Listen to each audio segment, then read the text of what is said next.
ਸਤਿ ਸ਼੍ਰੀ ਅਕਾਲ ਦੋਸਤੋ, ਮੈਂ ਤੁਹਾਡਾ ਆਪਣਾ ਮਨਦੀਪ ਖੁਰਮੀ ਹਿੰਮਤਪੁਰਾ ਪੰਜ ਦਰਿਆ ਦੇ ਸਕਾਟਲੈਂਡ ਸਟੂਡੀਓ 'ਚ ਤੁਹਾਡਾ ਹਾਰਦਿਕ ਸਵਾਗਤ ਹੈ। ਕਿਹਾ ਜਾਂਦਾ ਹੈ ਕਿ ਜ਼ਿੰਦਗੀ ਇੱਕ ਰੰਗਮੰਚ ਹੈ, ਜ਼ਿੰਦਗੀ ਇੱਕ ਨਾਟਕ ਹੈ। ਅਸੀਂ ਉਸ ਨਾਟਕ ਦੇ ਪਾਤਰ ਹਾਂ। ਹਰ ਇਨਸਾਨ, ਚਾਹੇ ਉਹ ਪੁੱਤ ਦੇ ਰੂਪ 'ਚ, ਚਾਹੇ ਭਰਾ ਦੇ ਰੂਪ 'ਚ, ਚਾਹੇ ਪਿਓ ਦੇ ਰੂਪ 'ਚ ਤੇ ਜਾਂ ਪਤੀ ਦੇ ਰੂਪ 'ਚ ਕੋਈ ਨਾ ਕੋਈ ਕਿਰਦਾਰ ਨਿਭਾਉਂਦਾ ਰਹਿੰਦਾ ਹੈ। ਹਾਲਾਂਕਿ ਉਸ ਨਾਟਕ ਦੀ ਜਾਂ ਉਸ ਰੰਗਮੰਚ ਦੀ ਗੱਲ ਬਾਹਰ ਨਹੀਂ ਜਾਂਦੀ, ਗੱਲ ਫਲਿਆਂ 'ਚ ਨਹੀਂ ਜਾਂਦੀ, ਪਰ ਹਰ ਇਨਸਾਨ ਕਿਤੇ ਨਾ ਕਿਤੇ ਆਪਣਾ ਆਪਣਾ ਕਿਰਦਾਰ ਨਿਭਾਉਣ ਦੇ ਵਿੱਚ ਰੁੱਝਿਆ ਰਹਿੰਦਾ ਹੈ। ਕਿਹਾ ਜਾਂਦਾ ਹੈ ਕਿ ਨਾਟਕ ਸੁਨੇਹਾ ਹੁੰਦਾ ਹੈ। ਸਟੇਜਾਂ ਮੰਚਾਂ ਦੇ ਉੱਪਰ ਖੇਡਿਆ ਜਾਂਦਾ ਨਾਟਕ ਵਾਕਈ ਸੁਨੇਹਾ ਦੇਣ ਦਾ ਕੰਮ ਕਰਦਾ ਹੈ। ਉਹ ਕਬੂਤਰ ਹੈ, ਉਹ ਡਾਕੀ ਹੈ ਤੇ ਉਹ ਡਾਕਟਰ ਵੀ ਹੈ। ਹੁਣ ਤੁਸੀਂ ਹੈਰਾਨ ਇਸ ਗੱਲੋਂ ਹੋਵੋਗੇ ਕਿ ਕਬੂਤਰ ਜਾਂ ਡਾਕੀਆ ਤਾਂ ਮੰਨੀ ਗੱਲ, ਡਾਕਟਰ ਕਿਵੇਂ ਹੋਇਆ। ਮੇਰੀ ਮੁਰਾਦ ਡਾਕਟਰ ਸਾਹਿਬ ਸਿੰਘ ਕੋਲੋਂ ਆ। ਡਾਕਟਰ ਸਾਹਿਬ ਸਿੰਘ ਇੱਕ ਬਹੁਤ ਵੱਡਾ ਨਾਂ ਨੇ, ਜੋ ਸਿਰਫ ਲੇਖਕ ਨਹੀਂ, ਰੰਗਮੰਚ ਅਦਾਕਾਰ ਹੀ ਨਹੀਂ, ਸਿਰਫ ਨਿਰਦੇਸ਼ਕ ਹੀ ਨਹੀਂ, ਇੱਕ ਬਹੁਤ ਸੁਚੱਜੇ ਚਿੰਤਕ ਇਨਸਾਨ ਨੇ। ਸਾਨੂੰ ਮਾਣ ਹੈ ਕਿ ਪੰਜ ਦਰਿਆ ਦੇ ਸਕਾਟਲੈਂਡ ਸਟੂਡੀਓ ਦੇ ਵਿੱਚ ਉਹਨਾਂ ਆਪਣੇ ਚਰਨ ਪਾਏ ਨੇ ਤੇ ਮੈਂ ਤੁਹਾਡੇ ਰੂਬਰੂ ਕਰਨ ਲੱਗਿਆ ਡਾਕਟਰ ਸਾਹਿਬ ਸਿੰਘ ਜੀ ਨੂੰ। ਡਾਕਟਰ ਸਾਹਿਬ, ਤੁਹਾਡਾ ਹਾਰਦਿਕ ਸਵਾਗਤ ਹੈ ਜੀ ਸਾਡੇ ਸਟੂਡੀਓ 'ਚ। ਜੀ ਬਹੁਤ ਸ਼ੁਕਰੀਆ, ਮਿਹਰਬਾਨੀ ਤੁਹਾਡੀ। ਤੁਸੀਂ ਬਰਤਾਨੀਆ ਦੀ ਧਰਤੀ ਤੇ ਸਮਾਂ ਵਾਲੀ ਡਾਂਗ ਦਾ ਮੰਚਨ ਕਰਨ ਲਈ ਆਏ ਹੋ ਤੇ ਇੱਥੇ ਸਮਾਂ ਵਾਲੀ ਡਾਂਗ ਕਿਵੇਂ ਖੜਕੀ, ਪੇਸ਼ਕਾਰੀ ਕਿਵੇਂ ਰਹੀ? ਮੈਨੂੰ ਇਸ ਤਰ੍ਹਾਂ ਲੱਗਾ ਨਹੀਂ ਕਿ ਮੈਂ ਪੰਜਾਬ ਤੋਂ ਟੱਪ ਕੇ ਤੇ ਕਿਸੇ ਹੋਰ ਮੁਲਕ ਦੇ ਵਿੱਚ ਆ ਗਿਆ। ਇਸ ਤਰ੍ਹਾਂ ਲੱਗਾ ਜਿਵੇਂ ਮੈਂ ਪੰਜਾਬ ਦੇ ਕਿਸੇ ਪਿੰਡ ਜਾਂ ਪੰਜਾਬ ਦੇ ਕਿਸੇ ਸ਼ਹਿਰ ਦੇ ਵਿੱਚ ਥੀਏਟਰ ਕਰ ਰਿਹਾ ਹਾਂ ਤੇ ਉਹੀ ਦਰਸ਼ਕ ਮੇਰੇ ਜਿਹੜੇ ਉੱਥੇ ਸੀ ਉਹੀ ਆਪਣਾ ਥੋੜਾ ਬਹੁਤਾ ਰੂਪ ਬਦਲ ਕੇ ਸ਼ਾਇਦ ਇੱਥੇ ਆ ਗਏ ਨੇ। ਬਹੁਤ ਹੀ ਸੂਝਵਾਨ ਦਰਸ਼ਕ, ਬੜੇ ਸਿਆਣੇ ਦਰਸ਼ਕ। ਔਰ ਇਹ ਨਾਟਕ ਇਹੋ ਜਿਹਾ ਹੈ ਕਿਉਂਕਿ ਇਹਦੇ ਨਾਮ ਤੋਂ ਇਸ ਤਰ੍ਹਾਂ ਲੱਗਦਾ ਕਿ ਸ਼ਾਇਦ ਇਹ ਖੜਕਾ ਤੜਕਾ ਹੀ ਹੈ, ਕਿਉਂਕਿ ਨਾਮ ਸਮਾਂ ਵਾਲੀ ਡਾਂਗ ਹੈ, ਪਰ ਇਹ ਬਹੁਤ ਸੂਖਮ ਗੱਲਾਂ ਨੇ। ਕਿਸਾਨੀ ਦੀ ਜ਼ਿੰਦਗੀ ਬਾਰੇ, ਕਿਸਾਨ ਦੀ ਪਰਿਵਾਰਕ ਜ਼ਿੰਦਗੀ ਬਾਰੇ, ਉਹਦੀਆਂ ਲੋੜਾਂ ਬਾਰੇ, ਉਹਦੀਆਂ ਔਕੜਾਂ ਬਾਰੇ, ਉਹਦੀਆਂ ਨਿੱਜੀ ਲੋੜਾਂ ਵੀ, ਉਹਨਾਂ ਚੀਜ਼ਾਂ ਨੂੰ ਜਿਹੜੀਆਂ ਛੋਟੀਆਂ ਸੂਖਮ ਚੀਜ਼ਾਂ ਸੀ ਉਹਨਾਂ ਨੂੰ ਇੱਥੋਂ ਦੇ ਦਰਸ਼ਕ ਇੰਨੀ ਖੂਬਸੂਰਤੀ ਨਾਲ ਪਕੜ ਰਹੇ ਨੇ ਕਿ ਹਰ ਇੱਕ ਡਾਇਲੌਗ ਦੇ ਉੱਤੇ, ਹਰ ਇੱਕ ਮੂਵਮੈਂਟ ਦੇ ਉੱਤੇ ਔਰ ਮੇਰੀ ਹਰ ਚੁੱਪੀ ਦੇ ਉੱਤੇ, ਜਿੱਥੇ ਮੈਂ ਸਟੇਜ ਤੇ ਚੁੱਪ ਵੀ ਹੁੰਦਾ ਉੱਥੇ ਲੋਕੀ ਐਪਰੀਸ਼ੀਏਟ ਕਰਦੇ ਆ, ਦਾਦ ਦਿੰਦੇ ਆ, ਸਮਝਦੇ ਆ। ਔਰ ਹਰ ਸ਼ੋਅ ਦੇ ਖਤਮ ਹੋਣ ਤੋਂ ਬਾਅਦ ਘੱਟੋ ਘੱਟ ਅੱਧਾ ਪੌਣਾ ਘੰਟਾ ਲੋਕੀ ਗੱਲਾਂ ਕਰਦੇ ਆ, ਜੱਫੀਆਂ ਪਾਉਂਦੇ ਆ ਕੇ ਮਿਲਦੇ ਆ, ਮਾਣ ਮਹਿਸੂਸ ਕਰਦੇ ਆ। ਔਰ ਇਸ ਤਰ੍ਹਾਂ ਦੀਆਂ ਸਟੇਟਮੈਂਟਸ ਮੇਰੇ ਤੱਕ ਲੋਕਾਂ ਵੱਲੋਂ ਆ ਰਹੀਆਂ ਕਿ ਇੱਕ ਪਾਤਰੀ ਜਿਹੜਾ ਨਾਟਕ ਹੁੰਦਾ ਉਸ ਦੇ ਵਿੱਚ ਇਸ ਨਾਟਕ ਨੇ ਇੰਗਲੈਂਡ ਦੇ ਵਿੱਚ, ਕਿ ਯੂਕੇ ਦੇ ਵਿੱਚ ਨਵਾਂ ਟ੍ਰੈਂਡ ਕਾਇਮ ਕਰ ਦਿੱਤਾ ਹੈ। ਇਹ ਲੋਕਾਂ ਨੂੰ ਹੁਣ ਲੱਗਾ ਕਿ ਹਾਂ, ਆਹ ਹੁੰਦਾ ਇੱਕ ਪਾਤਰੀ ਨਾਟਕ, ਏਦਾਂ ਕੋਈ ਵਿਚਾਰ ਜਿਹੜਾ ਹੈਗਾ ਉਤੇਜਕ ਨਾਟਕ ਏਦਾਂ ਸਰਲ ਤਰੀਕੇ ਨਾਲ ਪੇਸ਼ ਹੋਣਾ ਚਾਹੀਦਾ ਕਿ ਲੋਕਾਂ ਦੀ ਆਪਣੀ ਭਾਸ਼ਾ ਚ ਹੋਵੇ ਤੇ ਲੋਕਾਂ ਨੂੰ ਲੱਗੇ ਕਿ ਆਪਣਾ। ਤੇ ਹਰ ਦਰਸ਼ਕ ਅੱਜ ਯੂਕੇ ਦੇ ਵਿੱਚ ਇਹੀ ਕਹਿ ਰਿਹਾ ਕਿ ਸਾਨੂੰ ਏਦਾਂ ਹੀ ਲੱਗਦਾ ਰਹਿੰਦਾ ਕਿ ਸਾਡੇ ਵਿੱਚੋਂ ਹੀ ਸਾਡਾ ਕੋਈ ਚਾਚਾ, ਤਾਇਆ, ਕੋਈ ਭਰਾ ਸਟੇਜ ਉੱਤੇ ਗੱਲਾਂ ਕਰ ਰਿਹਾ ਤੇ ਸਾਡੇ ਨਾਲ ਇੰਟਰੈਕਸ਼ਨ ਕਰ ਰਿਹਾ। ਸੋ ਬਹੁਤ ਕਮਾਲ ਦਾ ਐਕਸਪੀਰੀਅੰਸ ਹੈ। ਲੈਸਟਰ ਤੋਂ ਸ਼ੁਰੂ ਹੋਇਆ, ਲੈਸਟਰ ਤੋਂ ਕੇ ਸਾਊਥ ਹਾਲ ਆਏ, ਸਾਊਥ ਹਾਲ ਤੋਂ ਫਿਰ ਡਰਬੀ ਗਏ, ਡਰਬੀ ਤੋਂ ਫਿਰ ਸਲਾਓ ਤੇ ਫਿਰ ਹੁਣ ਗਲਾਸਗੋ ਦੇ ਵਿੱਚ ਜਿੰਨੇ ਵੀ ਸ਼ੋਅ ਕੀਤੇ ਜਾਂ ਫਰਦਰ ਵੀ ਹੋਣ ਵਾਲੇ ਆ। ਬਹੁਤ ਕਮਾਲ ਦਾ ਐਕਸਪੀਰੀਅੰਸ ਹੈ। ਡਾਕਟਰ ਸਾਹਿਬ, ਤੁਸੀਂ ਲੇਖਕ ਵੀ ਹੋ, ਰੰਗਮੰਚ ਅਦਾਕਾਰ ਵੀ ਹੋ, ਨਿਰਦੇਸ਼ਕ ਵੀ ਹੋ, ਤੇ ਨਾਟਕ ਨੂੰ ਤੁਸੀਂ ਆਪਣੇ ਸ਼ਬਦਾਂ ਦੇ ਵਿੱਚ ਕਿਵੇਂ ਪਰਿਭਾਸ਼ਿਤ ਕਰੋਗੇ?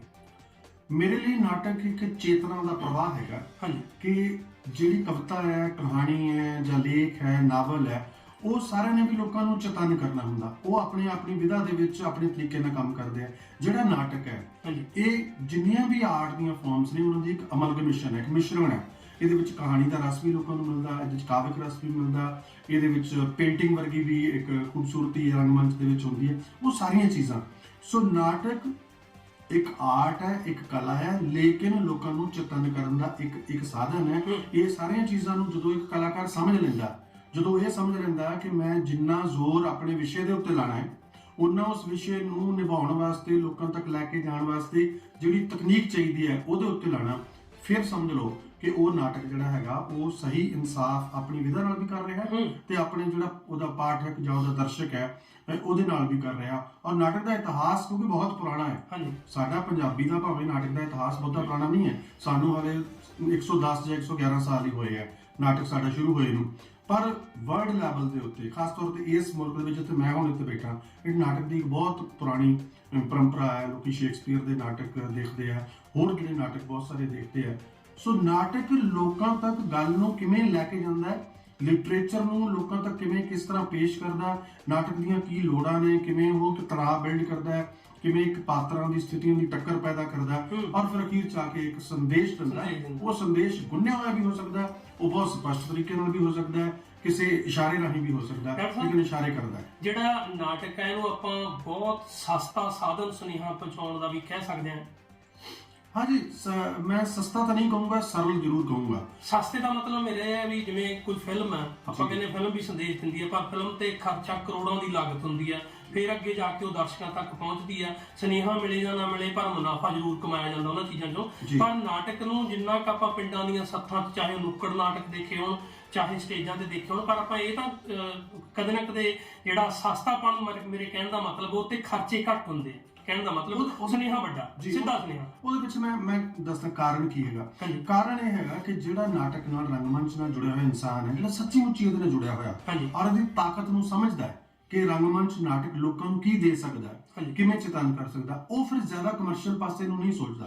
ਉਹਨੂੰ ਇਹ ਹੁੰਦਾ ਕਿ ਮੈਂ ਇਸ ਨਾਟਕ ਨੂੰ ਲੈ ਕੇ ਜ਼ਿਆਦਾ ਤੋਂ ਜ਼ਿਆਦਾ ਲੋਕਾਂ ਤੱਕ ਜਾਣਾ ਹੈ। ਉਹ ਮੇਰਾ ਜਿਹੜਾ ਦਰਸ਼ਕ ਹੈ, ਚਾਹੇ ਪਿੰਡ 'ਚ ਬੈਠਾ, ਚਾਹੇ ਉਹ ਕਿਸੇ ਬਹੁਤ ਗਰੀਬ ਬਸਤੀ 'ਚ ਬੈਠਾ, ਚਾਹੇ ਉਹ ਕਸਬੇ 'ਚ ਬੈਠਾ, ਸ਼ਹਿਰ 'ਚ ਬੈਠਾ, ਫਿਰ ਉਹ ਇਹ ਜਿਹੜੀਆਂ ਆਪਣੀ ਲੋੜਾਂ ਨੇ ਉਹਨਾਂ ਨੂੰ ਕਿਤੇ ਸੀਮਤ ਕਰਨ ਦੀ ਕੋਸ਼ਿਸ਼ ਕਰਦਾ, ਖਰਚੇ ਘਟਾਉਣ ਦੀ ਕੋਸ਼ਿਸ਼ ਕਰਦਾ, ਜਾਂ ਆਪਣੀ ਫੀਸ ਵੀ ਕਈ ਵਾਰੀ ਜਿੰਨੀ ਉਹਨੂੰ ਮਿਲ ਜਵੇ ਲੈ ਲੈਂਦਾ, ਕਿਤੇ ਘੱਟ ਵੀ ਹੁੰਦੀ ਹੈ, ਕਿਤੇ ਕੋਈ ਗਰੀਬ ਪ੍ਰਬੰਧਕ ਹੁੰਦੇ ਜਾਂ ਕੁਝ ਹੁੰਦਾ, ਲੇਕਿਨ ਉਹ ਕਦੇ ਇਹ ਨਹੀਂ ਕਹਿੰਦਾ ਕਿ ਜੇ ਮੈਨੂੰ ਇੰਨੇ ਪੈਸੇ ਨਹੀਂ ਮਿਲਣਗੇ ਤਾਂ ਮੈਂ ਨਾਟਕ ਨਹੀਂ ਕਰੂੰਗਾ। ਸੋ ਉਹ ਇੱਕ ਨਾ ਨਾਟਕ ਕਰਨ ਵਾਲਿਆਂ ਦੀ ਇੱਕ ਚੇਤਨਾ ਹੈ, ਇੱਕ ਸਮਾਜਿਕ ਜ਼ਿੰਮੇਵਾਰੀ ਹੈ ਉਹਨਾਂ ਦੀ, ਜਿਸ ਨੂੰ ਸਮਝਦੇ ਹੋਏ ਅਸੀਂ ਕਹਿ ਸਕਦੇ ਹਾਂ ਕਿ ਇੱਕ ਸਸਤਾ ਤੇ ਸਰਲ ਸਾਧਨ ਹੈ, ਜਿਹਦੇ ਰਾਹੀਂ ਲੋਕੀ ਆਪਣੀਆਂ ਸੱਥਾਂ 'ਚ ਬੈਠ ਕੇ, ਆਪਣੇ ਪਿੰਡਾਂ ਦੇ ਵਿੱਚ ਕਿਸੇ ਵੀ ਜਗ੍ਹਾ ਦੇ ਉੱਤੇ ਬੈਠ ਕੇ, ਇੱਕ ਸਾਹਮਣੇ ਸਟੇਜ ਚਾਹੇ ਉਹ ਛੋਟੀ ਬਣੀ ਹੈ, ਵੱਡੀ ਬਣੀ ਹੋਈ ਹੈ, ਉਹਦੇ 'ਚ ਸੁਵਿਧਾਵਾਂ ਹੈਗੀਆਂ ਜਾਂ ਨਹੀਂ ਹੈਗੀਆਂ, ਪਰ ਆਪਣੀਆਂ ਗੱਲਾਂ, ਆਪਣੀ ਜ਼ਿੰਦਗੀ ਨਾਲ ਜੁੜੀਆਂ ਹੋਈਆਂ ਸੂਖਮ ਤੇ ਸਥੂਲ ਗੱਲਾਂ, ਉਹਨਾਂ ਨੂੰ ਇੱਕ ਦਿਲਚਸਪ ਤਰੀਕੇ ਨਾਲ ਦਰਸ਼ਕ ਸਮਝ ਸਕਦਾ, ਸੁਣ ਸਕਦਾ, ਤੇ ਕਲਾਕਾਰ ਇਸ ਗੱਲ ਦੀ ਨਾ ਜ਼ਿੰਮੇਵਾਰੀ ਸਮਝਦਾ। ਬਿਲਕੁਲ।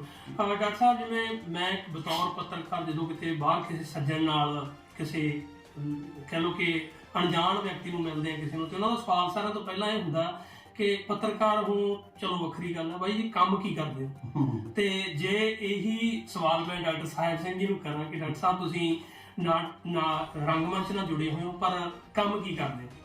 ਇਹ ਸਵਾਲ ਅਸਲ 'ਚ ਨਾ ਕੋਈ ਡਾਂਗ ਦੇ ਖੜਕਣ ਨਾਲੋਂ ਵੀ ਜ਼ਿਆਦਾ ਖੜਾਕਾ ਕਰਨ ਵਾਲਾ ਇਹ ਸਵਾਲ ਹੈ, ਔਰ ਇਸ ਸਵਾਲ ਨਾਲ 2-4 ਹੁੰਦਿਆਂ ਬਹੁਤ ਸਾਲ ਲੰਘ ਗਏ। ਹੁਣ ਪਹਿਲਾ ਸਵਾਲ ਇਹ ਤੰਗ ਕਰਦਾ ਹੁੰਦਾ ਸੀ ਕਿਸੇ ਸਮੇਂ ਬਹੁਤ ਜ਼ਿਆਦਾ, ਹੁਣ ਬਹੁਤਾ ਤੰਗ ਨਹੀਂ ਕਰਦਾ, ਅਸੀਂ ਵੀ ਸਮਝ ਗਏ ਹਾਂ, ਸਵਾਲ ਵੀ ਥੋੜਾ ਘਟ ਗਿਆ। ਹੁਣ ਲੋਕੀ ਨਾ ਸਮਝਣ ਲੱਗ ਪਏ ਕਿ ਇਹ ਵੀ ਇੱਕ ਕੰਮ ਹੈ, ਇਹਨੂੰ ਵੀ ਤੁਸੀਂ ਕੰਮ ਸਮਝੋ। ਨਹੀਂ ਤਾਂ ਪਹਿਲਾਂ ਜ਼ਿਆਦਾ ਸਵਾਲ ਇਹ ਹੁੰਦਾ ਸੀ ਕਿ ਰੁਜ਼ਗਾਰ ਲਈ ਕੀ ਕਰਦੇ ਹੋ, ਕੰਮ ਕੀ ਹੈ, ਤੁਹਾਡਾ ਰੋਟੀ ਦਾ ਸਾਧਨ ਕੀ ਹੈ, ਪਰਿਵਾਰ ਕਿਵੇਂ ਚਲਾਉਂਦੇ ਹੋ, ਨਾਟਕ ਕਰਦੇ ਹੋ।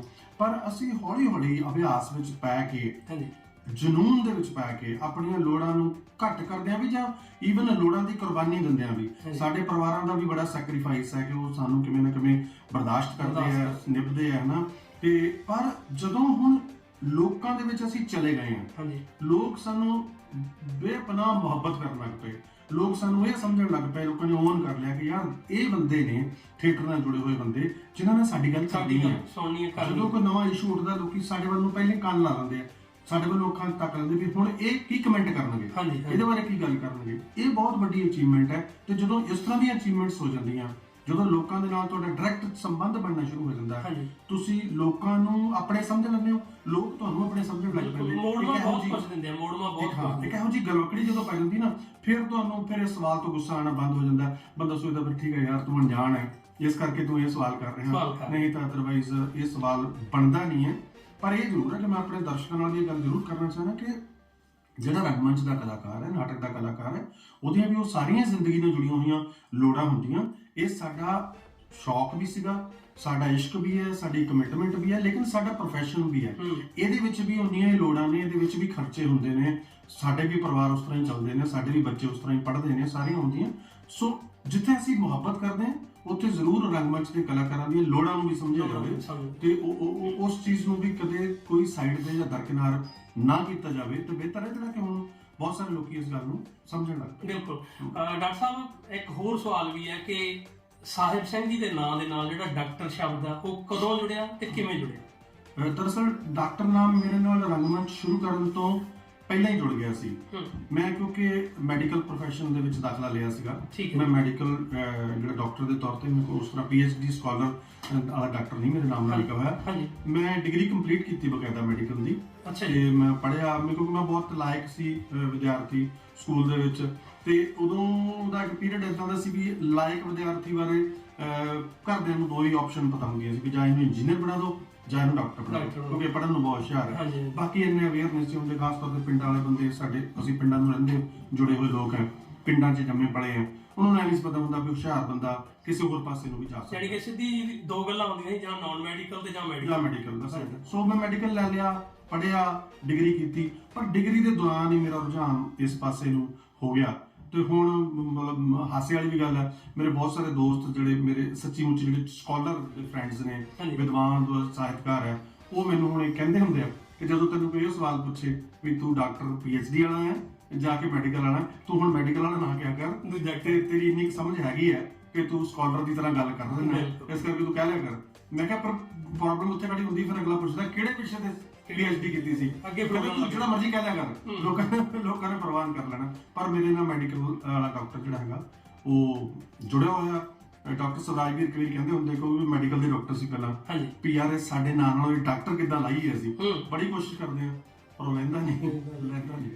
ਤੁਹਾਡੇ ਜਿਹੜੇ ਹਰ ਜਿਹੜਾ ਵਿਦਿਆਰਥੀ ਹੈ, ਚਾਹੇ ਉਹ ਰੰਗਮੰਚ ਦਾ ਜਾਂ ਤੁਹਾਡੇ ਨਾਲ ਵੈਸੇ ਵਿਚਰਦਾ ਛੋਟਾ ਉਹ ਵੀ ਵਿਦਿਆਰਥੀ ਮੰਨਿਆ ਜਾਂਦਾ, ਉੱਥੇ ਹਰ ਦਰਸ਼ਕ ਦਾ ਇਹ ਸਵਾਲ ਜ਼ਰੂਰ ਹੋਊਗਾ ਕਿ ਨਾਟਕਾਂ ਵੱਲ ਤੁਸੀਂ ਕਿਉਂ ਆਏ, ਤੇ ਸਭ ਤੋਂ ਪਹਿਲਾਂ ਕਿਹੜਾ ਨਾਟਕ ਸੀ ਜਿਹਦੇ ਵਿੱਚ ਤੁਸੀਂ ਅਦਾਕਾਰੀ ਕੀਤੀ ਸੀ ਜਾਂ ਜਿਹਦੇ ਨਾਲ ਤੁਸੀਂ ਸਿੱਧੇ ਤੌਰ ਤੇ ਜੁੜੇ ਸੀ? ਮੈਂ ਨਾ ਜਦੋਂ ਸਕੂਲ ਵਿੱਚ ਪੜ੍ਹਦਾ ਹੁੰਦਾ ਸੀ, ਇੱਕ ਤਾਂ ਮੈਂ ਹੁਸ਼ਿਆਰ ਵਿਦਿਆਰਥੀ ਸੀ ਬਹੁਤ ਜ਼ਿਆਦਾ, ਤੇ ਹੁਸ਼ਿਆਰ ਹੋਣ ਦੇ ਨਾਲ ਨਾਲ ਸਕੂਲ ਦੇ ਵਿੱਚ ਇਹ ਹੁੰਦਾ ਸੀ ਵੀ ਜੇ ਕੋਈ ਇਦਾਂ ਦੀ ਗੱਲਬਾਤ ਹੈ ਕਿ ਕਵਿਤਾ ਬੋਲਣੀ ਕਿਤੇ ਜਾਂ ਕੋਈ ਭਾਸ਼ਣ ਪ੍ਰਤੀਯੋਗਤਾ ਹੈ ਜਾਂ ਕਿਤੇ ਵੀ ਕੋਈ ਗੱਲ ਕਹਿਣੀ ਹੈ, ਤਾਂ ਉਹਨਾਂ ਨੇ ਕਹਿਣਾ ਚਲੋ ਸਾਹਿਬ ਸਿੰਘ ਨੂੰ ਬੁਲਾ ਲਓ, ਹੈ ਨਾ, ਇਹ ਨਹੀਂ ਕਹਿ ਦੇਣਾ। ਉੱਦਾਂ ਦਾ ਮੈਨੂੰ ਸ਼ੌਂਕ ਪੈਦਾ ਹੋ ਗਿਆ ਸੀ, ਪਰ ਰੰਗਮੰਚ ਨਹੀਂ ਸੀ, ਪਿੰਡਾਂ ਦੇ ਸਕੂਲਾਂ 'ਚ ਪੜ੍ਹੇ ਹਾਂ। ਫਿਰ ਜਦੋਂ ਮੈਂ ਚੰਡੀਗੜ੍ਹ ਆਇਆ, ਉੱਥੇ ਕੁਦਰਤੀ ਇੱਕ ਇਹੋ ਜਿਹਾ ਕੁਝ ਬਣ ਗਿਆ ਸਿਸਟਮ ਕਿ ਯੂਥ ਫੈਸਟੀਵਲ ਹੋਣਾ ਸੀ ਪਟਿਆਲੇ, ਮੈਡੀਕਲ ਕਾਲਜ ਜਿੰਨੇ ਵੀ ਇਹ ਨਾਰਥ ਜ਼ੋਨ ਦੇ ਸਾਰਿਆਂ ਦਾ ਕੰਪੀਟੀਸ਼ਨ ਹੋਣਾ ਸੀ, ਤੇ ਸਾਡੇ ਕੁਝ ਦੋਸਤ ਸੀ ਪਟਿਆਲੇ ਨਾਲ ਸੰਬੰਧਿਤ, ਪਟਿਆਲਾ ਰੰਗਮੰਚ ਵਿੱਚ ਕਾਫੀ ਮੋਹਰੀ ਰਿਹਾ ਪਹਿਲਾਂ ਤੋਂ। ਉਹਨੇ ਕਿਹਾ ਵੀ ਯਾਰ ਆਪਾਂ ਇੱਕ ਨਾਟਕ ਕਰੀਏ। ਸੋ ਅਸੀਂ ਨਾਟਕ ਕੀਤਾ, ਔਲਖ ਸਾਹਿਬ ਦਾ ਲਿਖਿਆ ਹੋਇਆ ਅਰਬਦ ਨਰਬਦ ਤੋਂ ਦੁਕਾਰਾ, ਉਹਦੇ ਵਿੱਚ ਮੈਂ ਮਜਨੂ ਦਾ ਰੋਲ ਕੀਤਾ। ਉਹ ਜਦੋਂ ਨਾਟਕ ਕੀਤਾ ਤਾਂ ਉਹਦੇ ਵਿੱਚ ਮੈਨੂੰ ਬੈਸਟ ਐਕਟਰ ਦਾ ਅਵਾਰਡ ਮਿਲ ਗਿਆ। ਤੇ ਫਿਰ ਜਿਹੜੇ ਜਿੰਨੇ ਵੀ ਥੀਏਟਰ ਦੇ ਉੱਥੇ ਕੋਈ ਬੈਠੇ ਸੀ, ਥੀਏਟਰ ਦੇ ਐਕਸਪਰਟ ਜਜਮੈਂਟ ਤੇ ਆਏ ਹੋਏ ਸੀ, ਉਹਨਾਂ ਨੇ ਕਿਹਾ ਕਾਕਾ ਇਹ ਟੈਲੈਂਟ ਤੂੰ ਛੱਡੀ ਨਾ, ਤੇ ਜ਼ਰੂਰ ਤੂੰ ਅੱਗੇ ਵਧਾਈ। ਉੱਥੋਂ ਜਦੋਂ ਮੈਂ ਵਾਪਸ ਆ ਕੇ ਮੈਨੂੰ ਮਤਲਬ ਥੋੜੀ ਦੇਰ ਬਾਅਦ ਹੀ ਪਤਾ ਲੱਗ ਗਿਆ, ਇੱਕ ਅੱਧਾ ਨਾਟਕ ਕਰਨ ਤੋਂ ਬਾਅਦ, ਕਿ ਭਾ ਗੁਰਸ਼ਰਨ ਸਿੰਘ ਜਿਹੜੇ ਹੈਗੇ ਆ ਉਹ ਅੰਮ੍ਰਿਤਸਰ ਤੋਂ ਸ਼ਿਫਟ ਹੋ ਕੇ ਚੰਡੀਗੜ੍ਹ ਆ ਗਏ ਹੋਏ। ਅੱਛਾ। ਤੇ ਉਦੋਂ ਭਾ ਦਾ ਨਾਮ ਭਾਈ ਮੰਨਾ ਸਿੰਘ ਦੇ ਨਾਮ ਤੇ ਸਾਰੇ ਜਾਣਦੇ ਹੁੰਦੇ ਸੀ, ਤੇ ਮੈਂ ਫਿਰ ਉਹਨਾਂ ਦੇ ਚਰਨਾਂ 'ਚ ਚਲਾ ਗਿਆ। ਉਹਨਾਂ ਨੇ ਚਰਨਾਂ ਤੋਂ ਚੁੱਕ ਕੇ ਹਿੱਕ ਨਾਲ ਲਾ ਲਿਆ। ਉਹਨਾਂ ਨੇ ਕਿਹਾ ਵੀ ਸਾਹਿਬ ਤੇ ਠੀਕ ਹੈ, ਤੇਰੀ ਪਰਸਨੈਲਿਟੀ ਅੱਛੀ ਹੈ, ਤੇਰੀ ਆਵਾਜ਼ ਅੱਛੀ ਹੈ, ਤੂੰ ਮੇਰੇ ਨਾਟਕਾਂ ਦਾ ਨਾਇਕ ਮੈਨੂੰ ਚਾਹੀਦਾ ਸੀ, ਮੈਨੂੰ ਮਿਲ ਗਿਆ। ਤਾਂ ਫਿਰ ਮੈਂ ਬਹੁਤ ਉਹਨਾਂ ਨਾਲ ਨਾਟਕ ਕੀਤੇ। ਇਹ 1988 ਦੀ ਗੱਲ ਹੈ। ਫਿਰ ਮੈਂ 95 ਤੱਕ ਲਗਾਤਾਰ 5-6 ਸਾਲ ਉਹਨਾਂ ਨਾਲ ਬਹੁਤ ਜ਼ਿਆਦਾ ਪੰਜਾਬ ਦੇ ਲਗਭਗ, ਮੇਰਾ ਨਹੀਂ ਖਿਆਲ ਕਿ ਪੰਜਾਬ ਦਾ ਕੋਈ ਇਹੋ ਜਿਹਾ ਏਰੀਆ ਹੋਵੇ ਜਿੱਥੇ ਮੈਂ ਉਹਨਾਂ ਨਾਲ। ਮੈਨੂੰ ਲੱਗਦਾ ਕਿ ਜਦੋਂ ਪਿੰਡ ਕੁੱਸਾ ਵਿਖੇ ਇੱਕ ਵੱਡਾ ਸੰਮੇਲਨ ਹੋਇਆ ਸੀ ਜਿੱਥੇ ਮੰਨਾ ਸਿੰਘ ਜੀ ਨੂੰ ਸਨਮਾਨਿਤ ਕੀਤਾ, ਤੁਸੀਂ ਉੱਥੇ ਵੀ ਪਹੁੰਚੇ ਸੀ ਜੀ। ਉਹ ਬਹੁਤ ਮਤਲਬ ਕਿ ਉਹਨਾਂ ਦੀ ਜ਼ਿੰਦਗੀ ਦੇ ਬਹੁਤ ਅੰਤਿਮ ਪੜਾਅ ਦੀ ਗੱਲ ਹੈ ਜਦੋਂ ਕੁੱਸਾ ਵਿਖੇ ਸਨਮਾਨ ਹੋਇਆ ਸੀ।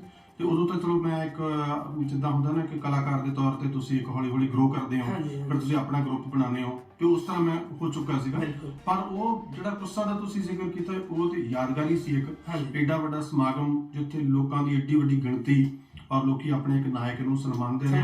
ਮੈਨੂੰ ਹਮੇਸ਼ਾ ਇਸ ਗੱਲ ਦਾ ਮਾਣ ਹੈ ਕਿ ਮੈਂ ਉਸ ਨਾਇਕ ਦਾ ਸ਼ਾਗਿਰਦ ਹਾਂ, ਤੇ ਉਸ ਨਾਇਕ ਤੋਂ ਹੀ ਸਾਰਾ ਕੁਝ ਸਿੱਖਿਆ, ਜ਼ਿੰਦਗੀ ਵੀ ਸਿੱਖੀ, ਰੰਗਮੰਚ ਵੀ ਸਿੱਖਿਆ, ਲੋਕਾਂ ਨਾਲ ਕਿਵੇਂ ਜੁੜੀਦਾ, ਰੰਗਮੰਚ ਦਾ ਮਕਸਦ ਕੀ ਹੁੰਦਾ, ਨਾਟਕ ਕਿਉਂ ਕਰੀਦਾ, ਕਿਹਨਾਂ ਲਈ ਕਰੀਦਾ, ਇਹ ਸਾਰੇ ਸਵਾਲਾਂ ਦੇ ਰੂਬਰੂ ਭਾਈ ਗੁਰਸ਼ਰਨ ਸਿੰਘ ਨੇ ਕਰਾਇਆ। ਡਾਕਟਰ ਸਾਹਿਬ, ਅੱਜ ਕੱਲ ਤੁਸੀਂ ਬਰਤਾਨੀਆ ਚੋਂ ਤੇ ਪ੍ਰਵਾਸ ਵਢਾਉਂਦੇ ਜਿਹੜੇ ਲੋਕਾਂ 'ਚ ਵਿਚਰ ਰਹੇ ਹੋ, ਮਨਾਂ ਅੰਦਰ ਜਿਹੜਾ ਵਸਿਆ ਹੋਇਆ ਉਦਰੇਮ ਆ, ਤੇ ਜਿਹੜੇ ਲੋਕ ਸੁੱਖ ਸਹੂਲਤਾਂ ਮਾਣ ਰਹੇ ਆ, ਉਹਨਾਂ ਦੇ ਵਿੱਚ ਜਿਹੜਾ ਅੰਤਰ ਦਵੰਦ ਯੁੱਧ ਚੱਲਦਾ, ਉਹਦੇ ਬਾਰੇ ਤੁਹਾਡੀ ਕੀ ਟਿੱਪਣੀ ਹੈ? ਮੈਂ ਸਮਝਦਾ ਕਿ ਜਿੱਥੇ UK ਵਿੱਚ ਰਹਿੰਦੇ ਹੋਏ ਲੋਕ, ਚਾਹੇ ਇੰਗਲੈਂਡ 'ਚ ਨੇ, ਸਕਾਟਲੈਂਡ 'ਚ ਨੇ, ਜਿੱਥੇ ਇੱਕ ਜ਼ਿੰਦਗੀ ਦਾ ਸੰਘਰਸ਼ ਉਹਨਾਂ ਨੇ ਕੀਤਾ ਬਹੁਤ ਤਕੜਾ, ਆਪਣੀ ਭੂਮੀ ਨੂੰ ਛੱਡ ਕੇ ਆਏ, ਆਪਣੇ ਲੋਕਾਂ ਨੂੰ ਛੱਡ ਕੇ ਆਏ, ਨਵੇਂ ਮਾਹੌਲ 'ਚ ਆਏ, ਸੰਘਰਸ਼ ਕੀਤਾ, ਕੰਮ ਕੀਤੇ, ਸਖਤ ਕੀਤੇ ਬਹੁਤ ਪਹਿਲਾਂ, ਫਿਰ ਬਾਅਦ ਚਲੋ ਹੋਰ ਪੜ੍ਹ ਲਿਖ ਗਏ। ਜਿੱਥੇ ਉਹਨਾਂ ਨੇ ਇਹ ਸਾਰਾ ਕੁਝ ਕੀਤਾ, ਉੱਥੇ ਉਹਨਾਂ ਦੀ ਜਿਹੜੀ ਸਮਾਜਿਕ ਪ੍ਰਤੀਬੱਧਤਾ ਹੈ, ਮੈਂ ਸਮਝਦਾ ਉਹ ਉਹਦੇ ਨਾਲ ਹੁਣ ਵੀ ਜੁੜੇ ਹੋਏ ਨੇ। ਇਸੇ ਕਰਕੇ Indian worker association great Britain ਜਿਹੜੀ ਹੈਗੀ ਹੈ ਉਹਨਾਂ ਨੇ ਇਸ ਤਰ੍ਹਾਂ ਦਾ ਐਫਰਟ ਕੀਤਾ ਵੀ ਜਿਹੜੇ ਅਸੀਂ ਇੱਥੇ ਲੈਣੇ ਲੋਕ ਹੈ, ਅਸੀਂ ਜਿਹੜੇ ਪੰਜਾਬ 'ਚ ਉਧਰ ਦੀਆਂ ਸਮੱਸਿਆਵਾਂ ਉਹਨਾਂ ਦੇ ਉੱਤੇ ਜਿਹੜਾ ਰੰਗਮੰਚ ਹੋ ਰਿਹਾ ਉਹਨੂੰ ਵੀ ਲੋਕਾਂ ਦੇ ਰੂਬਰੂ ਕਰੀਏ। ਹਰਸੇਬ ਬੈਂਸ ਹੋਰਾਂ ਨੇ, ਉਹਨਾਂ ਦੇ ਹੋਰ ਜਿਹੜੇ ਦੋਸਤ ਨੇ, ਸਾਰੀ ਟੀਮ ਨੇ ਇਹ ਸਾਰਾ ਟੂਰ ਆਰਗੇਨਾਈਜ਼ ਕੀਤਾ, ਵੱਡਾ ਉਦਮ ਕੀਤਾ ਹੈ ਨਾ, ਲੋਕਾਂ ਦੇ ਰੂਬਰੂ ਕੀਤਾ। ਤਾਂ ਮੈਂ ਸਮਝਦਾ ਕਿ ਲੋਕੀ ਚੇਤੰਨ ਹੈਗੇ ਨੇ ਕਿ ਪਿੱਛੇ ਹੀ ਹੈ। ਬਾਕੀ ਜਿਹੜੀ ਉਦਰੇਵੇਂ ਵਾਲੀ ਗੱਲ ਆ, ਉਹ ਇੱਕ ਪੀੜ੍ਹੀ ਸੀ ਜਿਹੜੀ ਉਧਰੋਂ ਪਹਿਲਾਂ ਜਿਹੜੀ ਆਈ ਸੀ, ਉਹ ਉਦਰੇਵੇਂ ਸੀ। ਜਿਹੜੀ ਹੁਣ ਤੁਹਾਡੇ ਇੱਥੇ ਨਵੀਂ ਪੀੜ੍ਹੀ ਹੈ ਉਹਦੇ ਲਈ ਉਦਰੇਵੇਂ ਦਾ ਕੋਈ ਸਵਾਲ ਨਹੀਂ ਹੈ। ਉਹ ਇਸ ਮੁਲਕ ਨੂੰ ਆਪਣਾ ਮੁਲਕ ਸਮਝ ਕੇ ਵਸੇ ਹੋਏ ਨੇ, ਇੱਥੇ ਆਪਣਾ ਮੁਲਕ ਸਮਝ ਕੇ ਇਹਦੀਆਂ ਕੀ ਲੋੜਾਂ ਨੇ, ਕਿਸ ਤਰ੍ਹਾਂ ਦਾ ਇੱਥੇ ਦਾ ਕਲਚਰ ਹੈ, ਆਪਣੇ ਕਲਚਰ ਨੂੰ ਸੰਭਾਲਦਿਆਂ ਹੋਇਆਂ ਦੋਨਾਂ ਨੂੰ ਅਡੈਪਟ ਕਰਕੇ ਕਿਵੇਂ ਅੱਗੇ ਚੱਲਣਾ, ਤਰੱਕੀ ਕਰਨ ਦੇ ਕੀ ਚਾਂਸਸ ਨੇ, ਪੜ੍ਹਾਈ ਕਿਵੇਂ ਹੋਣੀ ਚਾਹੀਦੀ, ਉਹ ਸਾਰੀਆਂ ਚੀਜ਼ਾਂ ਕਰ ਰਹੇ ਨੇ। ਔਰ ਲੋਕੀ, ਮੈਂ ਇਹ ਵੀ ਦੇਖਿਆ ਇੱਥੇ ਨਾ, ਮੈਂ ਲੋਕਾਂ ਨੂੰ ਮਿਲ ਰਿਹਾ ਜਦੋਂ ਲੋਕਾਂ ਦੀ ਮਾਨਸਿਕ ਸਟਰਕਚਰ ਅਲੱਗ-ਅਲੱਗ ਤਰ੍ਹਾਂ ਦੀ ਹੈ। ਕੁਝ ਲੋਕੀ ਇਹੋ ਜਿਹੇ ਵੀ ਹੈਗੇ ਨੇ ਜਿਹੜੇ ਜਦੋਂ ਉਸ ਮੁਲਕ ਤੋਂ ਚੱਲੇ ਸੀ ਆਪਣੇ ਤੋਂ, ਐਂ ਲੱਗਦਾ ਮੈਨੂੰ ਕਿ ਉਹਨਾਂ ਨੇ ਆਪਣੀ ਘੜੀ ਖੜੀ ਕਰਤੀ ਸੀ ਉੱਥੇ, ਤਾਂ ਉੱਥੇ ਹੀ ਖੜੇ ਨੇ, ਉਹ ਉਹੀ ਗੱਲਾਂ ਹਾਲੇ ਕਰਦੇ ਨੇ। ਹਾਲਾਂਕਿ ਅਸੀਂ ਉੱਥੇ ਬਹੁਤ ਅੱਗੇ ਲੰਘ ਚੁੱਕੇ ਹਾਂ, ਕਈ ਚੀਜ਼ਾਂ ਅਸੀਂ ਗਰੋ ਕਰ ਚੁੱਕੇ ਹਾਂ, ਕਈ ਅਸੀਂ ਆਪਣੀਆਂ ਟ੍ਰੈਡੀਸ਼ਨ ਦੀਆਂ ਜਿਹੜੀਆਂ ਫੋਕੀਆਂ ਚੀਜ਼ਾਂ ਸੀ ਉਹਨਾਂ ਨੂੰ ਛੱਡ ਚੁੱਕੇ ਹਾਂ, ਨਵੀਆਂ ਅਪਣਾ ਚੁੱਕੇ ਹਾਂ, ਕੁਝ ਚੀਜ਼ਾਂ ਨੂੰ ਅਸੀਂ ਰਵਾਇਤਾਂ ਨੂੰ ਹੁਣ ਵੀ ਪਾਲਦੇ ਹਾਂ, ਪਰ ਉਹ ਕਿਤੇ ਨਾ ਕਿਤੇ ਉੱਥੇ ਖੜੇ ਆ। ਪਰ ਹੁਣ ਇਹੋ ਜਿਹੇ ਲੋਕ ਵੀ ਮੈਨੂੰ ਮਿਲਦੇ ਇੱਥੇ ਜਿਹੜੇ ਇਸ ਗੱਲ ਨੂੰ ਸਮਝਦੇ ਨੇ ਕਿ ਸਮਾਜ ਜਿਹੜਾ ਵਿਕਾਸ ਕਰਦਾ, ਰਾਜਨੀਤਿਕ ਤੌਰ ਤੇ ਵਿਕਾਸ ਹੁੰਦਾ, ਆਰਥਿਕ ਤੌਰ ਤੇ, ਲੇਕਿਨ ਸਮਾਜਿਕ ਵਿਕਾਸ ਵੀ ਹੁੰਦਾ। ਸੋ ਉਹਨੂੰ ਵੀ ਕਿਤੇ ਸਮਝਣ ਦੀ ਲੋੜ ਹੈ, ਤੇ ਜਿਹੜੀ ਇੱਕ ਨਵੀਂ ਜਨਰੇਸ਼ਨ ਹੈ, ਸਾਡੀ ਯੂਥ ਹੈ, ਉਹਦੇ ਨਾਲ ਕਿਤੇ ਡਾਇਲੌਗ ਕਰਨ ਦੀ ਲੋੜ ਹੈ। ਮੈਨੂੰ ਇਸ ਗੱਲ ਦੀ ਬੜੀ ਤਸੱਲੀ ਕਿ ਸਮਾਂ ਵਾਲੀ ਡਾਂਗ ਵਰਗਾ ਨਾਟਕ, ਜਿਹੜਾ ਕਿ ਕਿਸਾਨੀ ਨਾਲ ਸੰਬੰਧਿਤ ਨਾਟਕ ਹੈ, ਉਹਨੂੰ ਦੇਖਣ ਵਿੱਚ 5 ਸ਼ਹਿਰਾਂ ਦੇ ਵਿੱਚ, ਜਿੱਥੇ ਅਧਖੜ ਲੋਕ ਆਏ, ਬਜ਼ੁਰਗ ਲੋਕ ਆਏ, ਉੱਥੇ ਨੌਜਵਾਨ ਵੀ ਆਇਆ, ਔਰ ਨੌਜਵਾਨ ਦੇ ਵਿੱਚ ਟੀਨੇਜ ਗਰੁੱਪ ਵੀ ਆਇਆ, ਜਿਹੜੇ 15-15, 16-16 ਸਾਲ ਦੇ, ਐਂਡ ਉਹ 15-15, 16 ਸਾਲ ਦੇ ਮੁੰਡੇ ਤੇ ਕੁੜੀਆਂ ਵੀ ਇੰਟਰੈਕਟ ਕਰਕੇ ਗਏ, ਗੱਲਬਾਤ ਕਰਕੇ ਗਏ ਆ। ਔਰ ਜੇ ਕਿਸੇ ਨੇ ਪੁੱਛਿਆ ਵੀ ਤੁਹਾਨੂੰ ਸਮਝ ਆਇਆ, ਉਹਨਾਂ ਨੇ ਬਿਲਕੁਲ ਜਵਾਬ ਦਿੱਤਾ ਕਿ ਯੈਸ, ਸਾਨੂੰ ਇੱਕ ਚੀਜ਼ ਸਮਝ ਆਈ ਹੈ ਨਾਟਕ ਦੀ। ਇਹ ਰੰਗਮੰਚ ਦੀ ਤਾਕਤ ਹੈ, ਇਹ ਰੰਗਮੰਚ ਦੀ ਤਾਕਤ। ਤੁਸੀਂ ਕਿਸਾਨ ਅੰਦੋਲਨ ਨੂੰ ਬਹੁਤ ਨੇੜੇ ਤੋਂ ਦੇਖਿਆ, ਤੇ ਅੱਜ ਜਿਹੜਾ ਜਿੱਤ ਦਾ ਮੁਕਾਮ ਆ, ਜਿੱਤ ਦਾ ਮੰਜ਼ਿਲ ਆ ਜਿਹੜੀ, ਉਹ ਵੀ ਬਹੁਤ ਨੇੜੇ ਆ, ਲਗਭਗ ਕਹ ਲਓ ਕਿ ਮੈਦਾਨ ਫਤਿਹ ਹੈ। ਉਹ ਕਿਹੜੀ ਗੱਲ ਸੀ ਜਿਹਨੇ ਹਠੀ ਤਾਨਾਸ਼ਾਹੀ ਸਰਕਾਰ ਨੂੰ ਗੋਡੇ ਟੇਕਣ ਲਈ ਮਜਬੂਰ ਕੀਤਾ? ਦੇਖੋ, ਇਹ ਜਿਹੜਾ ਕਿਸਾਨੀ ਸੰਘਰਸ਼ ਹੈ, ਮੈਨੂੰ ਇਹ ਲੱਗਦਾ ਕਿ ਇਹ ਇੰਨਾ ਕੁ ਇਤਿਹਾਸਕ ਸੰਘਰਸ਼ ਹੈ ਕਿ ਇਹਦੀ ਪ੍ਰਾਪਤੀ ਸਿਰਫ ਇੰਨੀ ਨਹੀਂ ਰਹਿਣੀ ਕਿ ਕਿਸੇ ਤਾਨਾਸ਼ਾਹ ਹਕੂਮਤ ਨੇ ਕੁਝ ਕਾਨੂੰਨ ਸਾਡੇ ਤੇ ਥੋਪਤੇ ਸੀ ਤੇ ਅਸੀਂ ਉਹ ਕਾਨੂੰਨ ਰਿਪੀਲ ਕਰਵਾ ਲਏ। ਇਹ ਇੱਕ ਤਾਂ ਬਹੁਤ ਵੱਡੀ ਪ੍ਰਾਪਤੀ ਤਾਂ ਹੈਗੀ ਹੈ, ਪਰ ਇਸ ਤੋਂ ਇਲਾਵਾ ਵੀ ਇਹਦੀਆਂ ਹੋਰ ਬਹੁਤ ਸਾਰੀਆਂ ਪ੍ਰਾਪਤੀਆਂ ਨੇ। ਉਹਨਾਂ ਪ੍ਰਾਪਤੀਆਂ ਦੇ ਵਿੱਚ ਹੀ ਕਾਰਨ ਛੁਪੇ ਹੋਏ ਨੇ, ਜਿਹੜੇ ਤੁਸੀਂ ਕਾਰਨ ਪੁੱਛ ਰਹੇ ਹੋ ਕਿ ਕਿਵੇਂ ਜਿੱਤ ਗਏ ਅਸੀਂ। ਇੱਕ ਤਾਂ ਅਸੀਂ ਆਪਸੀ ਏਕਾ ਬਣਾ ਕੇ ਰੱਖਿਆ, ਅਸੀਂ ਜਿਹੜੇ ਮਾੜੇ ਮੋਟੇ ਡਿਫਰੈਂਸਿਸ ਕਿਤੇ ਹੈਗੇ ਸੀ, ਅਸੀਂ ਉਹਨਾਂ ਨੂੰ ਸਾਈਡ ਤੇ ਰੱਖ ਕੇ, ਕਿਉਂਕਿ ਕਈ ਵਾਰੀ ਪਹਿਲਾਂ ਅਸੀਂ ਆਪਣੇ ਡਿਫਰੈਂਸਿਸ ਨੂੰ ਲੈ ਕੇ ਬਹੁਤ ਜ਼ਿੱਦੀ ਹੋ ਜਾਂਦੇ ਸੀ ਕਿ ਮੇਰੀ ਵਿਚਾਰਧਾਰਾ ਹੈ, ਤੇਰੀ ਆ ਹੈ, ਨਹੀਂ ਜੁੜਦੀ ਗੱਲ। ਉਹਨਾਂ ਨੂੰ ਕਰਕੇ ਇੱਕ ਹੋਏ ਆ। ਦੂਜੀ ਗੱਲ ਹੈ ਕਿ ਅਸੀਂ ਲੜਨ ਦਾ ਤਰੀਕਾ ਜਿਹੜਾ ਹੈਗਾ ਉਹ ਬਹੁਤ ਸਬਰ ਵਾਲਾ ਇਸ ਵਾਰੀ ਕੀਤਾ। ਆਮ ਤੌਰ ਤੇ ਅਸੀਂ ਪੰਜਾਬੀ ਆਪਣੇ ਅੰਦੋਲਨ, ਆਪਣੇ ਜਿਹੜੇ ਹੈਗੇ ਆ ਪ੍ਰੋਟੈਸਟ, ਇਦਾਂ ਹੀ ਕਰਦੇ ਰਹੇ ਕਿ ਚੱਕ ਲਓ, ਰੱਖ ਦੋ, ਮਰ ਜਾਓ, ਮਾਰ ਲਓ, ਤੇ ਉਹ ਛੇਤੀ ਕਿਤੇ ਅਸੀਂ ਗਰਮ ਹੋ ਕੇ ਆਰ ਪਾਰ ਕਰ ਦਿੰਦੇ ਸੀ, ਤੇ ਉਹ ਗੱਲ ਖਤਮ ਹੋ ਜਾਂਦੀ ਸੀ, ਡਿਫਿਊਜ਼ ਹੋ ਜਾਂਦੀ ਸੀ। ਐਤਕੀ ਬੜੀ ਸੋਚ ਸਮਝ ਕੇ, ਵਿਚਾਰ ਕੇ, ਚਾਹੇ ਅਸੀਂ ਪੰਜਾਬ 'ਚ ਪਹਿਲਾਂ ਬੈਠੇ ਰਹੇ ਹਾਂ, ਚਾਹੇ ਦਿੱਲੀ ਆਏ ਹਾਂ, ਬਹੁਤ ਸੋਚ ਸਮਝ ਕੇ ਅਸੀਂ ਸਾਰਾ ਕੁਝ ਕੀਤਾ। ਤੇ ਜਦੋਂ ਅਸੀਂ ਸੋਚ ਸਮਝ ਕੇ ਕੀਤਾ, ਉਸ ਤੋਂ ਸਰਕਾਰ ਡਰੀ, ਕਿਉਂਕਿ ਜਿੰਨੀਆਂ ਵੀ ਵੱਡੀਆਂ ਹਕੂਮਤਾਂ ਹੁੰਦੀਆਂ ਉਹ ਗੋਲੀਆਂ ਬੰਬਾਂ ਤੋਂ ਨਹੀਂ ਡਰਦੀਆਂ, ਜਿੰਨੀਆਂ ਇਸ ਚੀਜ਼ ਤੋਂ ਡਰਦੀਆਂ ਕਿ ਇਹਨਾਂ ਦਾ ਸਬਰ ਕਿੰਨਾ ਤਕੜਾ ਹੈ, ਚੇਤਨ ਲੋਕਾਂ ਤੋਂ ਡਰਦੀਆਂ ਉਹਨੂੰ। ਫਿਰ ਦੂਜੀ ਗੱਲ ਇਹ ਹੋਈ ਕਿ ਇਹਦੇ ਵਿੱਚ ਇੱਕ ਤਾਂ ਜੋਸ਼ ਸੀ ਜਿਹੜਾ ਕਿ ਚਾਹੀਦਾ ਸੀਗਾ, ਜੋਸ਼ ਤੋਂ ਬਿਨਾਂ ਗੱਲ ਨਹੀਂ ਬਣਦੀ। ਇੱਕ ਇਹ ਸੀਗਾ ਵੀ ਟੈਕਨੀਕਲੀ ਵੀ ਜਦੋਂ ਜਿੱਥੇ ਵੀ ਕਿਤੇ ਗੱਲਬਾਤ ਹੋਈ, ਉੱਥੇ ਟੈਕਨੀਕਲੀ ਨੁਕਤਾ ਦਰ ਨੁਕਤਾ ਗੱਲ ਸਮਝਾਈ ਗਈ, ਉਹਨਾਂ ਤੱਕ ਇਹ ਮੈਸੇਜ ਪਹੁੰਚਿਆ ਕਿ ਐਵੇਂ ਨਹੀਂ ਉੱਠ ਕੇ ਆ ਗਏ ਵੀ ਅਸੀਂ ਕੋ ਲੜਨਾ ਹੈ, ਵੀ ਐਵੇਂ ਕਿਸੇ ਨੇ ਕਹਿ ਦਿੱਤਾ ਚਲੋ ਜੀ ਚੱਲੀਏ, ਨਹੀਂ, ਉਹ ਸਮਝੇ।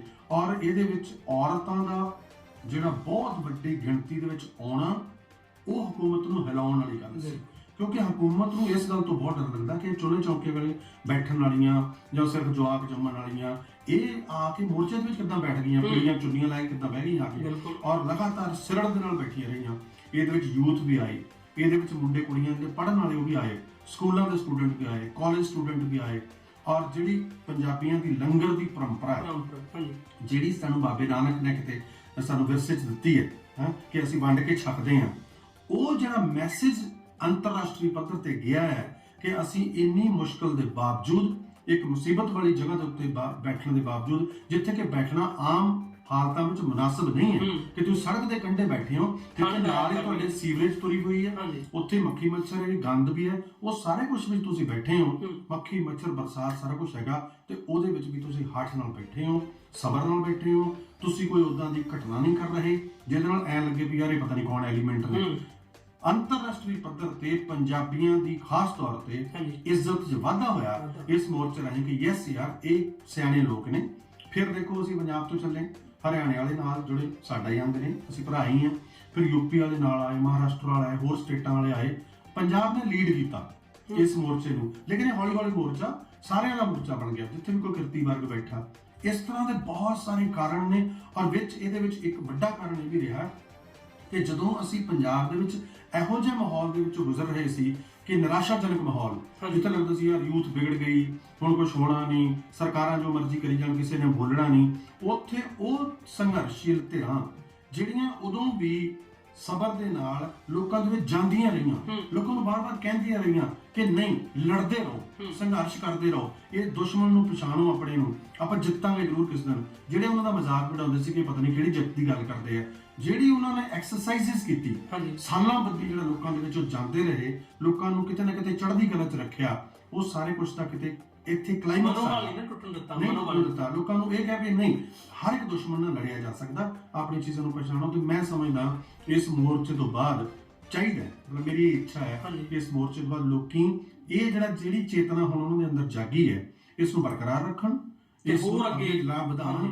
ਹੋਰ ਹਾਲੇ ਜ਼ਿੰਦਗੀ ਦੀਆਂ, ਸਮਾਜ ਦੀਆਂ ਬਹੁਤ ਹਾਲੇ ਪ੍ਰੋਬਲਮਸ ਹੈਗੀਆਂ ਜਿਹੜੀਆਂ ਅਸੀਂ ਹਾਲੇ ਦੂਰ ਕਰਨੀਆਂ। ਅੱਜ ਅਸੀਂ ਇਸ ਕਿਰਤੀ ਵਰਗ ਦੀ ਗੱਲ ਕੀਤੀ ਹੈ, ਇਸ ਤੋਂ ਵੀ ਜ਼ਿਆਦਾ ਮੁਸੀਬਤ ਦੇ ਵਿੱਚ ਸਾਡਾ ਦੂਸਰਾ ਕਿਰਤੀ ਵਰਗ ਬੈਠਾ, ਜਿਹੜਾ ਦਲਿਤ ਭਾਈਚਾਰਾ ਸਾਡਾ ਬੈਠਾ, ਜਿਹੜਾ ਮਜ਼ਦੂਰ ਭਾਈਚਾਰਾ ਬੈਠਾ, ਉਹਦੀਆਂ ਦਿੱਕਤਾਂ ਇਸ ਤੋਂ ਵੀ ਕਿਤੇ ਜ਼ਿਆਦਾ ਨੇ। ਉਹਨਾਂ ਵੱਲ ਵੀ ਸਾਨੂੰ ਫਾਈਟ ਕਰਨ ਦੀ ਲੋੜ ਹੈ ਤੇ ਲੋੜ ਹੈ ਇਸ ਗੱਲ ਦੀ ਕਿ ਜਦੋਂ ਉਹ ਫਾਈਟ ਕਰਨ, ਜਦੋਂ ਉਹ ਕੋਈ ਮੋਰਚਾ ਛੱਡਣ ਤੇ ਅਸੀਂ ਸਾਰੇ ਏਦਾਂ ਹੀ ਨਾਲ ਹੋਈਏ। ਇਹ ਨਾ ਸਮਝੀਏ ਵੀ ਸਾਡਾ ਨਹੀਂ ਹੈ, ਮਜ਼ਦੂਰ ਵਰਗ ਕਿਸਾਨੀ ਅੰਦੋਲਨ ਦੇ ਵਿੱਚ ਆਇਆ, ਵੱਡੀ ਗਿਣਤੀ ਵਿੱਚ ਆਇਆ। ਉਹ ਇਸ ਤਰ੍ਹਾਂ ਜੇ ਮਜ਼ਦੂਰ ਵਰਗ ਕੱਲ੍ਹ ਨੂੰ ਅੰਦੋਲਨ ਛੇੜਦਾ ਤੇ ਸਾਨੂੰ ਸਾਰੇ ਨਾਲ ਜਾਣਾ ਚਾਹੀਦਾ, ਬਰਾਬਰ ਜਾਣਾ ਚਾਹੀਦਾ।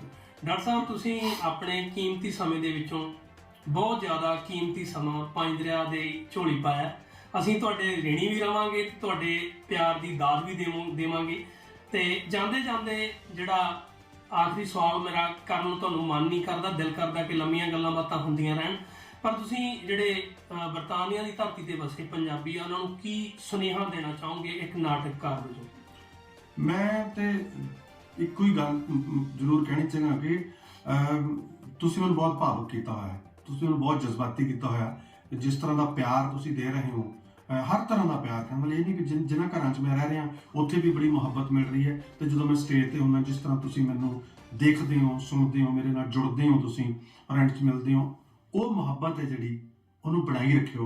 ਸਿਰਫ ਮੇਰੇ ਲਈ ਨਹੀਂ, ਹਰ ਉਸ ਕਲਾਕਾਰ ਦੇ ਜਿਹੜਾ ਉੱਥੋਂ ਚੱਲ ਕੇ ਤੁਹਾਡੇ ਕੋਲ ਪਹੁੰਚਦਾ, ਉਸ ਮੁਹੱਬਤ ਨੂੰ ਬਣਾਈ ਰੱਖਿਓ। ਆਪਣੀ ਜਿਹੜੀ ਜ਼ਮੀਨ ਹੈ, ਜਿਹੜੀ ਪਿੱਛੇ ਭੂਮੀ ਹੈ, ਤੁਹਾਡੇ ਆਪਣੇ ਲੋਕ ਨੇ ਉੱਥੇ ਬੈਠੇ, ਉਹਨਾਂ ਨਾਲ ਇੱਦਾਂ ਮੁਹੱਬਤ ਵਾਲਾ ਰਿਸ਼ਤਾ ਤੇ ਭਾਈਚਾਰੇ ਦਾ ਰਿਸ਼ਤਾ ਉਹ ਜ਼ਰੂਰ ਬਣਾ ਕੇ ਰੱਖਿਓ।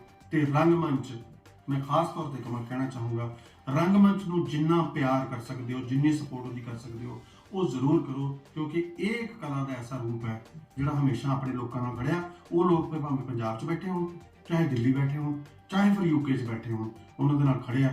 ਤੇ ਜ਼ਰੂਰ ਤੁਸੀਂ ਇਸ ਮੁਹੱਬਤ ਨੂੰ ਬਰਕਰਾਰ ਰੱਖਿਓ, ਅਸੀਂ ਵੀ ਬਰਕਰਾਰ ਰੱਖਾਂਗੇ। ਤੇ ਜਿਹੜੇ ਅਸੀਂ ਸ਼ੋਅ ਕਰ ਚੁੱਕੇ ਹਾਂ ਸ਼ਹਿਰਾਂ ਦੇ ਵਿੱਚ, ਉਸ ਤੋਂ ਇਲਾਵਾ ਜਿਹੜੇ ਬਾਕੀ ਸ਼ਹਿਰਾਂ ਵਿੱਚ ਅਸੀਂ ਜਾਣਾ ਹੈ, ਕਵੈਂਟਰੀ ਜਾਣਾ ਹੈ, ਵੁਲਵਰਹੈਂਪਟਨ ਜਾਣਾ ਹੈ, ਬਰਮਿੰਘਮ ਜਾਣਾ ਹੈ, ਵੂਲਿਚ ਜਾਣਾ ਹੈ, ਵੈਟਫੋਰਡ ਜਾਣਾ ਹੈ, ਇੱਕ ਦੋ ਹੋਰ ਜਿਹੜੇ ਮੈਨੂੰ ਨਾਮ ਇਸ ਵੇਲੇ ਯਾਦ ਨਹੀਂ ਆ ਰਹੇ, ਉੱਥੇ ਵੀ ਇਹਦੇ ਵੱਡੀ ਗਿਣਤੀ ਵਿੱਚ ਇਕੱਠੇ ਹੋਵੋ ਤੇ ਰੰਗਮੰਚ ਨਾਲ ਆਪਣਾ ਰਿਸ਼ਤਾ ਜਿਹੜਾ ਹੈਗਾ ਉਹਨੂੰ ਹੋਰ ਮਜ਼ਬੂਤ ਕਰੋ। ਇਹੀ ਮੇਰੀ ਦੁਆ ਹੈ ਤੇ ਇਹੀ ਮੇਰਾ ਸੰਦੇਸ਼ ਹੈ। ਹਾਂਜੀ ਦੋਸਤੋ, ਇਹ ਸਨ ਡਾਕਟਰ ਸਾਹਿਬ ਸਿੰਘ, ਜਿਨ੍ਹਾਂ ਨੇ ਆਪਣੇ ਬੇਹੱਦ ਰੁਝੇਵਿਆਂ ਭਰੇ ਸਮੇਂ ਦੇ ਵਿੱਚੋਂ ਕੁਝ ਸਮੇਂ ਦੀਆਂ ਬੂੰਦਾਂ ਸਾਡੀ ਝੋਲੀ ਪਾਈਆਂ, ਸਾਡੇ ਕਟੋਰੇ 'ਚ ਪਾਈਆਂ। ਤੇ ਅੱਗੇ ਤੋਂ ਵੀ ਤੁਹਾਡੇ ਨਾਲ ਇਸ ਤਰ੍ਹਾਂ ਦੀਆਂ ਰੌਸ਼ਨ ਦਿਮਾਗ ਸ਼ਖਸੀਅਤਾਂ ਨੂੰ ਮਿਲਾਉਂਦੇ ਰਵਾਂਗੇ। ਤੇ ਹੁਣ ਸਾਨੂੰ ਦਿਓ ਇਜਾਜ਼ਤ। ਧੰਨਵਾਦ।